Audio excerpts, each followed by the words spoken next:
I've failed a lot, and I mean a lot, both personally and professionally.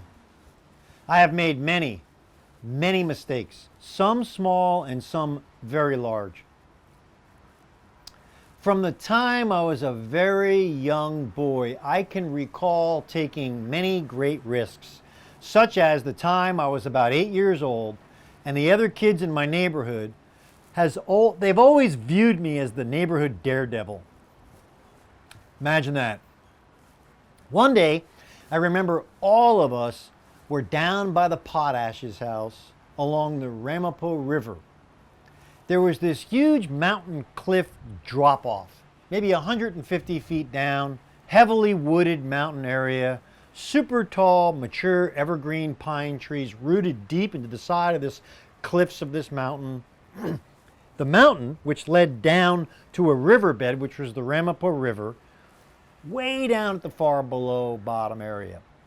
We would ride our bikes through our backyards, past the Potash's, to this special spot in the woods where someone had tied this heavy-duty rope onto one of the tree limbs that swang out way over the cliff's edge.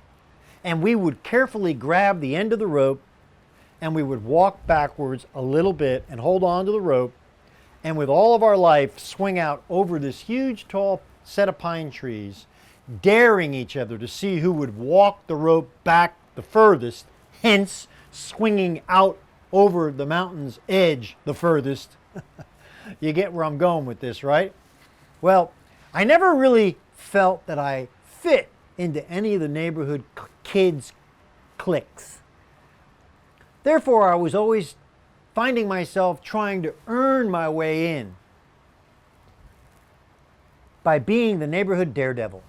So this particular day, I decided I was going to set a new record on how far anyone had ever gone backwards and walked with the rope and therefore swang out over the mountain's cliff. So I grabbed onto the rope, and instead of walking it back, I decided I was going to run as far back as I could possibly go and then run forward. Yes, I said ran forward, straight off the cliff, holding on to that rope, thinking, I'll show these guys how it's done. I launched myself out further than anyone had ever gone. But in the process, I also did not realize that I had created some slack in the rope due to me jumping off and not swinging off. And when I jumped all the way out off this cliff, the slack in the rope jerked my entire body and I catapulted myself out forward towards the river bottom, hitting multiple tall pine trees, and fell several hundred feet through a half a dozen different pine tree branches, like in the 1982 movie where Sylvester Stallone played John Rambo in First Blood, and Rambo is being shot at up in Washington State as he ran off this mountain's cliff edge to get away from the guy shooting at him, and he fell hundreds of feet through these tall pine trees.